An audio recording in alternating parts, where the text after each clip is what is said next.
What's up everyone? John Rettinger from Techno Buffalo here with a full review for you of the latest Nexus device from Google. This is the Motorola built Nexus 6. I was really excited to review this device. Motorola crammed really every flagship spec you could think of from screen to processor and RAM into one phone. Let's go ahead and put it through its paces and see if this should be the device that lives in your pocket for the next year to 2 years. Let's go ahead and get started.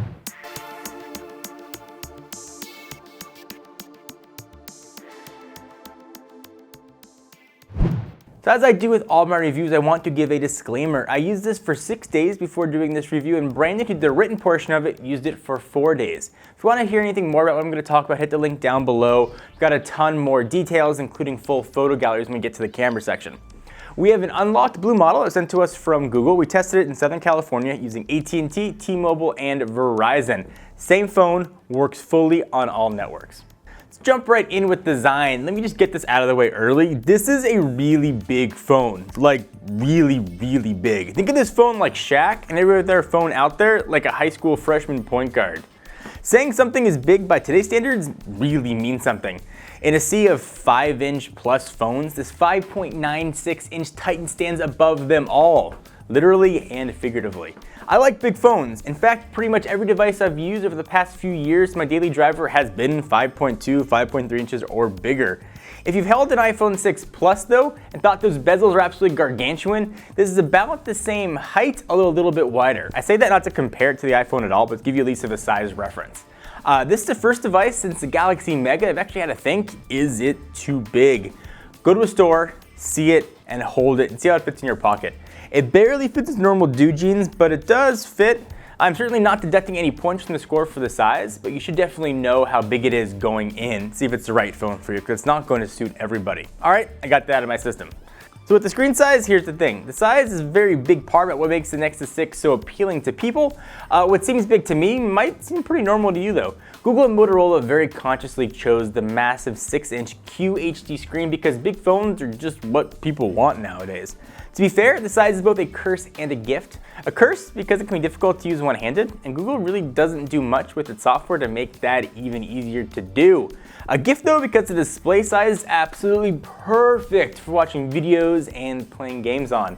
When plopped down on my couch after a long day, YouTube videos look ridiculously great on that 5.96-inch screen. And it's the size you begin to wonder if a tablet's even necessary. You might not use Nexus 6 to watch a 3-hour epic, maybe you want to watch a new Hobbit movie, but it's really good for catching up on episodes of The Simpsons, Bob Burgers, whatever your favorite show might be. And Android 5.0 Lollipop's new material design is a perfect fit for the larger canvas.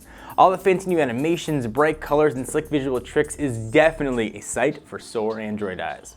As for the screen itself, the Nexus 6's 5.96-inch QHD AMOLED display looks fantastic. It's got a resolution of 2560 by 1440, which means it's got a 493 ppi. So as you'd expect, text looks incredibly sharp, videos are clean, everything just looks really nice. It's a pleasure to look at this device.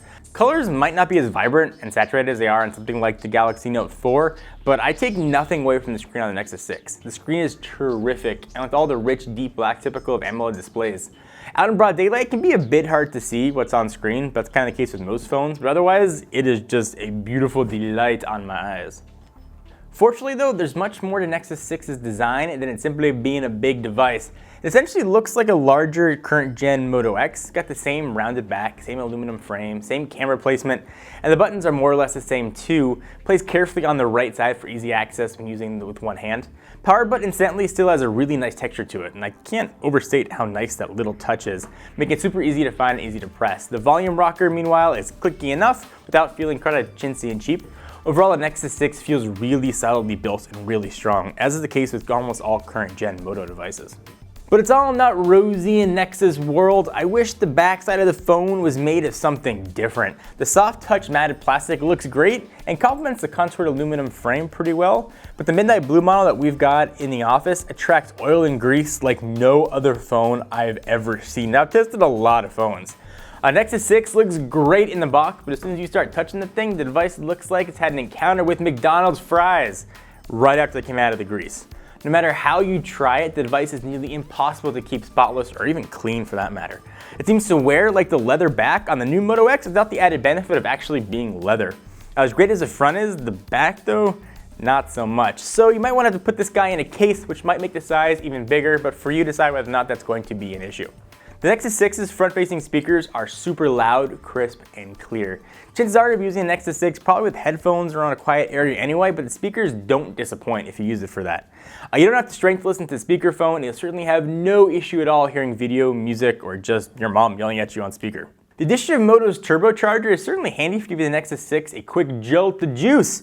We actually tested this feature out extensively and found it does indeed charge faster than a traditional charger. Not like crazy turbo fast, but enough that you'll find it kind of useful in a pinch. It's worth noting though that your battery needs to be drained almost entirely for the turbocharger to work. And the charging rate will actually slow as charging progresses. It's not sort of consistent all the way through.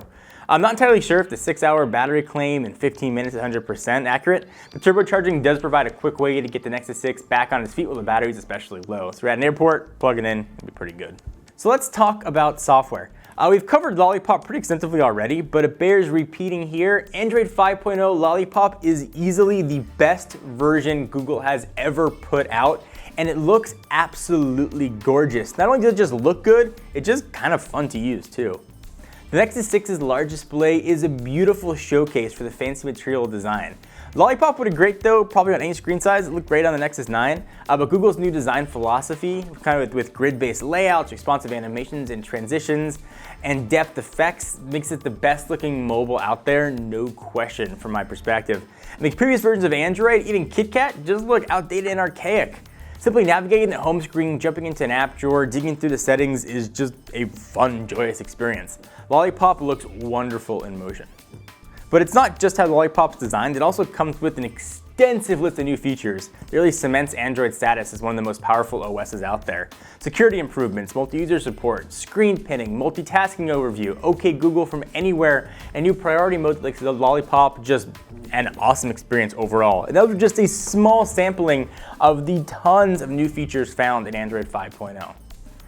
So I mentioned this in the Nexus 9 review, but this just bothered me. Why include an email app? It just redirects you to Gmail. Just get rid of the email app. It's a little thing, but I just found it annoying. All right, next let's jump into that guy, the camera. So to put it kindly, Google had a lot of work to do to make their Nexus line competitive in the camera department. The LG built Nexus 5 when it launched had an abysmal camera that gradually got better. This time around though, and with Motorola at the helm, Google just is not messing around. So all that kind of history with the Nexus line of cameras makes Nexus 6's 13 megapixel camera with OIS even more important. The good news is that if you have any concerns about it, you don't really have to worry about it. We took a lot of images on the Nexus 6 over the past few days and weeks, and a large majority of them look absolutely fantastic, which in itself isn't something you wouldn't usually say about a Nexus device, at least historically. We've put it among some of this year's best. In fact, focus is quick and consistent, shots are detailed and properly exposed for the most part, and colors are really accurate. The camera software is also pretty terrific, but you probably already knew that. The UI is minimalistic, settings are out of the way, and you can be swiped in once you need them. Turning the flash on or taking high resolution panoramas just a few swipes and taps away. Tap the shutter button, you've already snapped the picture. The shutter, meanwhile, is extremely fast too, and firing off shots happen in an instant. Hold it down though, and you will get a burst of images. It does bear to mention though that low light quality, despite having optical stabilization, was not great, so at least bear that in mind. Video quality is also solid and can record 4K video at 30 fps, which I'm told means frames per second, which is a really nice touch. I don't know many people who insist on recording home video in 4K since the file sizes are just ginormous. I probably wouldn't recommend it, but the feature's there if you decide that your kid's birthday party just needs that 4K touch. Regular 1080p, which just layman's will probably use, looks really sharp and balanced, which is all you can really ask for on a smartphone camera. Brendan has a ton of images in the written review. Again, hit the button down below to check them out, including some of those low light samples. All right, next let's talk about performance. If there was a flagship spec to be had, Motorola and Google pretty much just crammed it into the Nexus 6. The Snapdragon 805 and 3 gigs of RAM make everything predictably hum along really well. No stagger, stutters, or anything, just really fast performance. I know you guys like to know this. We do it on all of our Android tests. The Quadrant Score was, let's play a game. Guess, was it over 12,000? If you said yes, you'd be correct. You got a score of 13,440. There is no lag here at all. Multitask to your heart's content. you are not going to run into any memory issue. You can play the most powerful games Android has to offer without any stutter. This is one of the best spec'd, most powerful phones on the market. Because though it's so well spec'd and so powerful, how's the battery life going to be on it? Motorola's been killing it recently, bringing some of the best battery life around. I'm looking at you, Droid Turbo. Not surprisingly though, the 3,220 mAh battery performs pretty admirably, and that's with the QHD screen here. You'll be able to get through a full day. My usage usually had around 35% at the end of the day. Came off the charger around 7:30. 2 email accounts being pulled down every 5 minutes. I don't believe in auto brightness. I keep my screen usually at 75%. About 2 hours of phone calls, a lot of gaming, video viewing. And it's always connected to Wi-Fi either at home or at work. And I was, again, able to get to about 35%. So if you turn your brightness down or use auto, you could probably add another 15% of battery life to that. So you might be able to stretch it out to 2 days, but easily 1 day without having to do any battery management, which for me is what matters. I'm home every night. I can plug it in very easily. So what's the conclusion here on the Nexus 6? If you can't tell, I really like it. This is one of the best phones I have ever used. And bear in mind, I've used pretty much every phone and tested every phone on the 4 major carriers over the past 4.5 to 5 years. I would happily sign a 2-year contract for this phone. I think it'd be great for 2 years. It's got a lot of future-proof specs in it. You're getting a QHD screen, 3 gigs of RAM, a cutting-edge processor. You're gonna get all Google OS updates over the next few years. You're getting a pretty good camera, not the best one out there. You're getting pretty decent battery life. You're getting a great screen. Sure, the back might not be perfect, but otherwise it's a pretty close to perfect device. Anything negative I could say about it is kind of just nitpicking.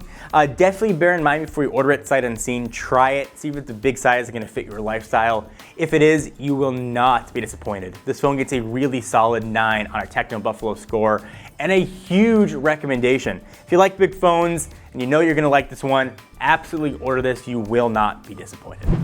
Thank you guys for watching. I hope you enjoyed the review of the Nexus 6. I really liked making this review. I love testing this phone. Let me know what your thoughts are. If you picked it up, you're not picking it up, what your reasons are. Leave in the comments down below and we could just chat about it. Until next time, I'm John Ranger from Techno Buffalo. See you guys next video. Bye-bye.